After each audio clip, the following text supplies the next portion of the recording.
Welcome to DPV. I'm Josh, and today we're working in the shop, doing some shop upgrade stuff. So, got a number of things I want to do today. Number one, build a bench. So, I'm going to show you guys how you can build a really cheap bench that will last a decent amount of time and be pretty strong. You can beat on it. It's not a metal bench, but still pretty dang good. And this is what you're going to do. You're going to find a solid core commercial grade door. And how you're going to do that is, everybody knows somebody that either works in a hospital or works in construction, or, everybody's got a contractor friend or whatever. So just seek them out and say, hey, next time you replace a solid core door, I want the old one. So that's exactly what I did. So the maintenance guys at the hospital were working, and they're replacing doors. So I got this solid core wood door. It's 1 3/4 inches thick. It's beefy. It's so heavy. I did this at my old place. Somebody miscut a door at work, and so I got to take it home. And that thing lasted for, I think I used that bench for like 12 years. And yeah, it was a little marred up on the top, but it was still solid. So we're gonna build a 2x4 frame over here. This contractor box, eventually I want where that stack of lumber is. So we're just gonna move it to behind the Impala. You can see I finally got rid of all those bags of insulation, stacked the Presto logs over there. So we'll just roll that contractor box over there. And then, build our bench right there. There's an outlet up on the wall up high that I want to hook this light to. I'm not sure if it works yet, but they left it here. We're gonna try it out before I get too carried away. But looks like a giant LED. I think that'd be awesome for right above the bench. Just to make sure I got plenty of light. One of the reasons why I want to build the bench over here, I was thinking about over there, but since we got the 2 bays, I think it'd be nice to have the bench a little more centrally located between the bays.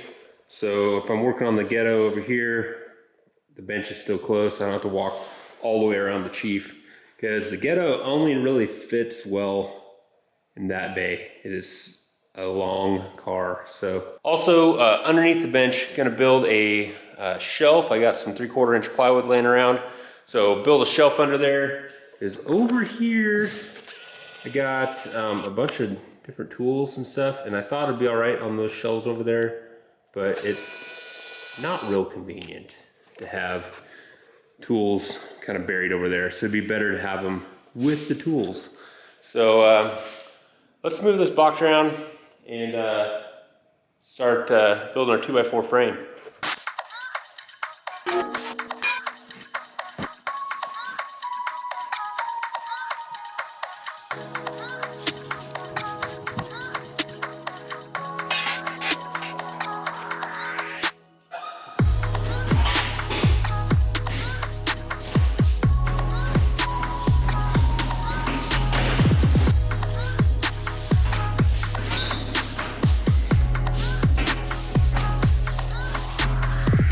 Sweet. Forgot I had this piece of pegboard, so let's put that up there, and we'll hang some tools on the wall too. That'll be great. All right, I gotta pull some nails out, some 2x4s, so let me get that done real quick, and then we'll start building this frame. All right, lumber's all stripped of the nails, so now we're gonna get a level line across there. I'm gonna go 36 inches, like typical counter height. I like that for a bench height. And so we'll have to drop the 2x4 ledger down the 1 3/4 inch, the thickness of the top. So we'll get a level line across there and get our ledger board on. So down 1 3/4, 38/4.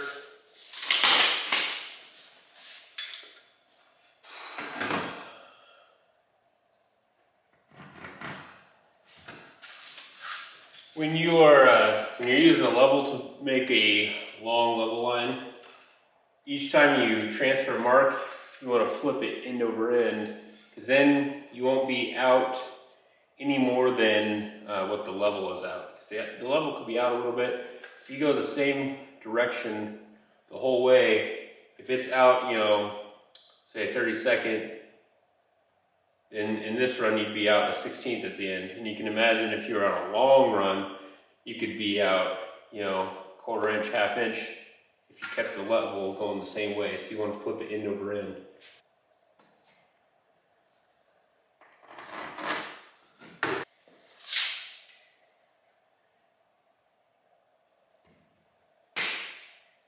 All right, so I'm going to build my frame, the ledger, and then the frame around. I'm gonna bring it in about 2 inches from the outside dimensions of the tabletop or the bench top. That way I've got a little overhang on the bench top from the frame to you know, set clamps and stuff. So that really helps. So the door is 83 1/4. So 79 1/4 for the ledger board.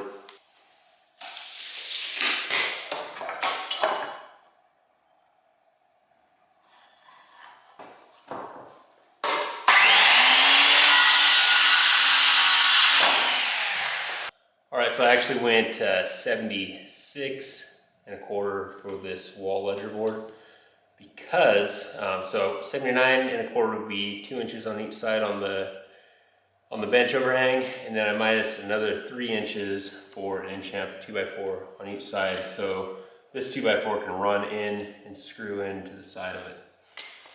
So give yourself an inch space from the trim, and 2 inches overhang on the bench, 1.5". So this is the start for a ledger board.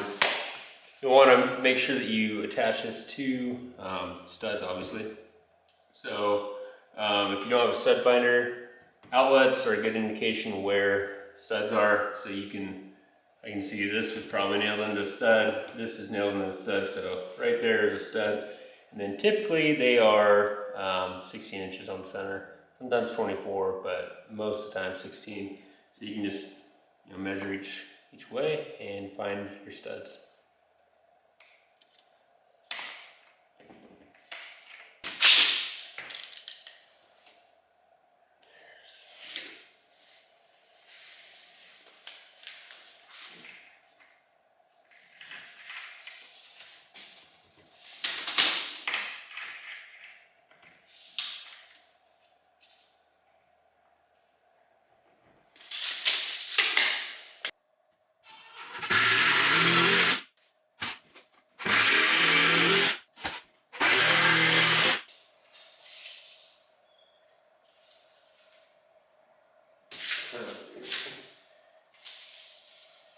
All right, so on these boards that come out on the sides, so I wanted it 2 inches short for the overhang of the bench. And then I also chopped another 1.5 inches off so the front board can cap these.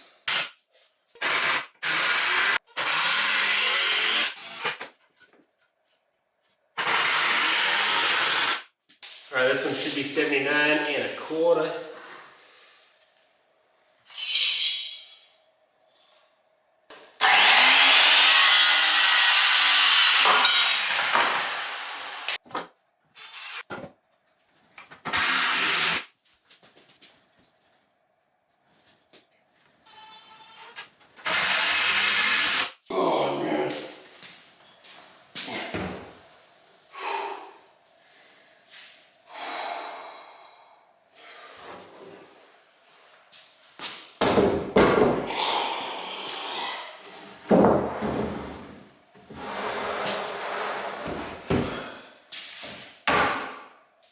Sweet. I gotta find a good place for this sign.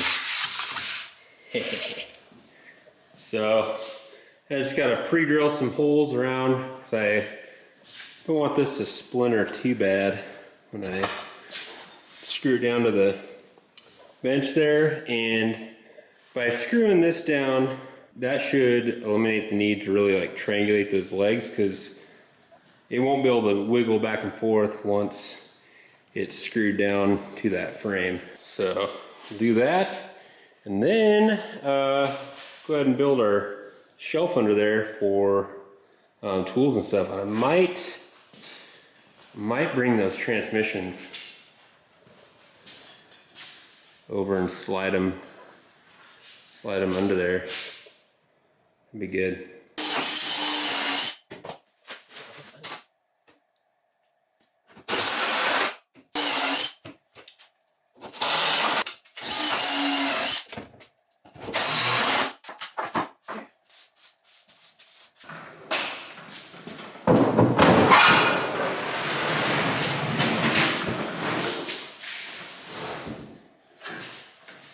Hey buddy boy, how you doing? How you doing, baby? Alright, so my plywood, it's not as wide as the bench top, and that's alright. So we're going to just have the shelf go to the back side of these legs, which might be kind of nice. Maybe I won't like kick it and stuff. So anyway, so we'll put a leg right here to hold the shelf, and the shelf's just gonna go to the toolbox. It seemed like a decent place for the toolbox. It's kind of between the two bays. This is most of the standard stuff, and then it's got metric and then random junk. So I think it makes sense to have tools here. I don't know if I'm gonna keep the top box turned like that or not. I do like how it kind of maximizes my bench space. If I turn it the other way, inevitably stuff is going to be getting put in front of the drawers. Anyway, let's start building this framework underneath here. I want to have enough room to slide those transmissions under the shelf, so I've got to figure out that height and then make sure there's plenty of height for the toolbox, or all the different tools I want in between the bench and the shelf. So start cutting. All right, got 1, 2 at 32 1/4, got 1 at 38 1/4, and 2 at 67.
Sweet, framing's done. Now, just gotta cut the plywood to fit. Find some 2-inch screws, screw down, and yeah, got a nice little workstation here.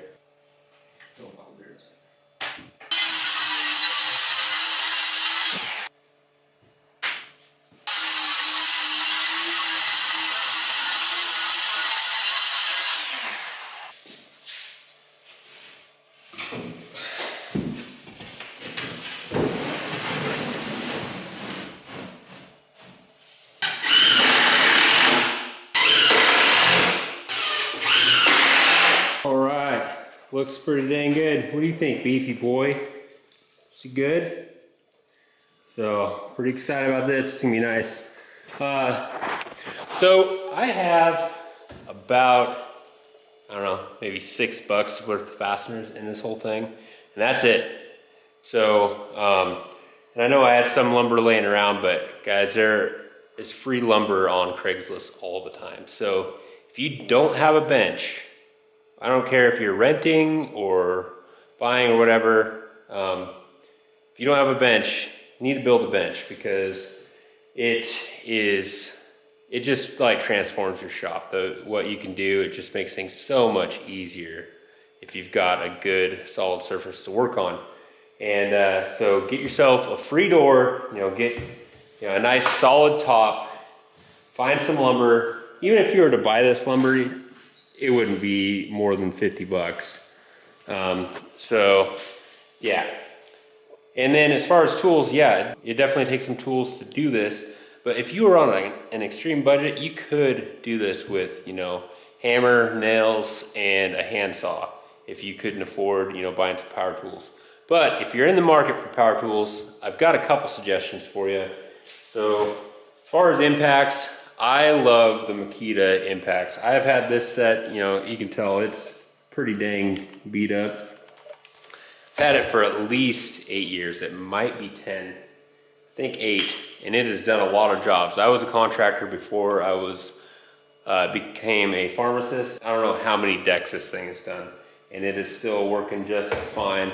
I like them a little bit better than the DeWalt's. The DeWalt's are certainly tough, but these are a little bit lighter, and that really saves your wrist.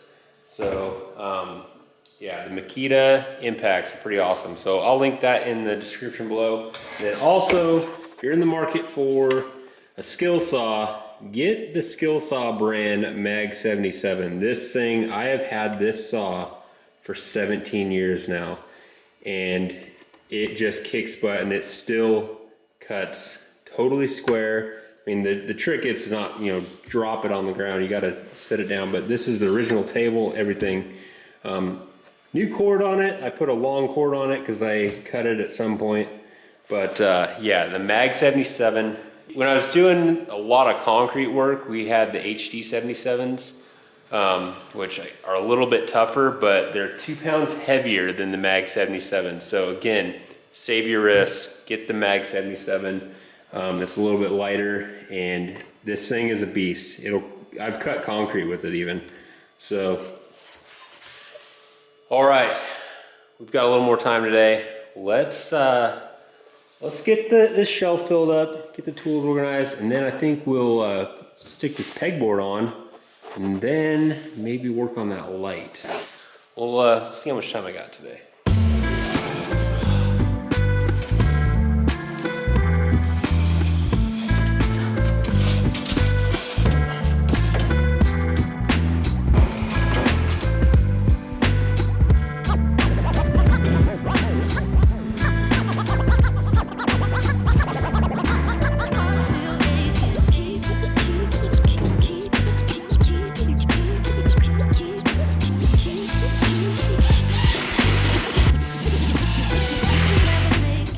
Well, I had a bunch of pegboard stuff, but now I can't find it, so anyway, kind of lame.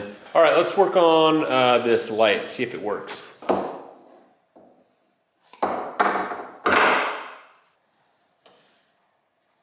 right, this makes me a little nervous. It's sealed up really good, so I can't take it apart to see, what's ground. Brown? Seems like it could be brown. It could be ground, So we'll go green to brown. I'm gonna try to look it up real quick by the model number before I plug it in. There's no numbers or anything on it, so we're just gonna try it out and hope for the best. So let's see what happens here.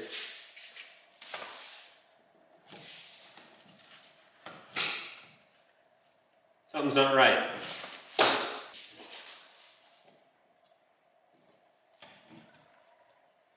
There it is.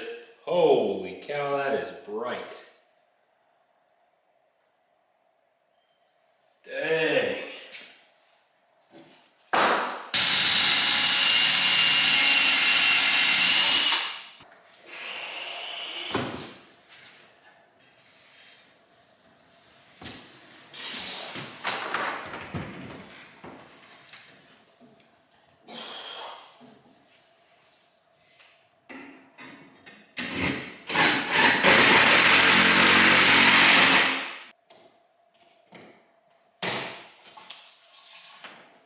That is, no, you can't tell on the camera because the camera kind of corrects for it, but holy crap, that thing is bright. And I just discovered that outlet right there is on the switch. So it's like it's meant to be.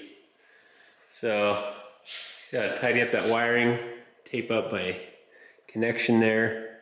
But this is coming together. Yeah, all right. What are we gonna do next? I think we should mount this heater on the wall because it is starting to get cold. And yeah, and I think it's just gonna go right there. Just gotta find a place to put the propane tank that's close enough. I think that'll be good. This is looking good. Oh, mounted that.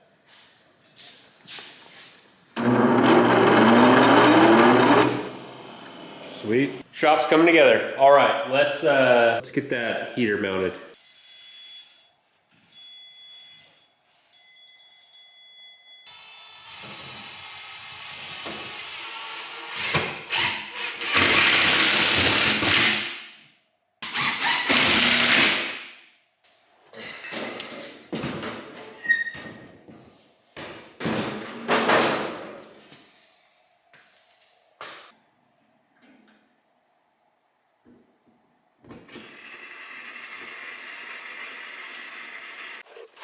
All right, pretty happy with it.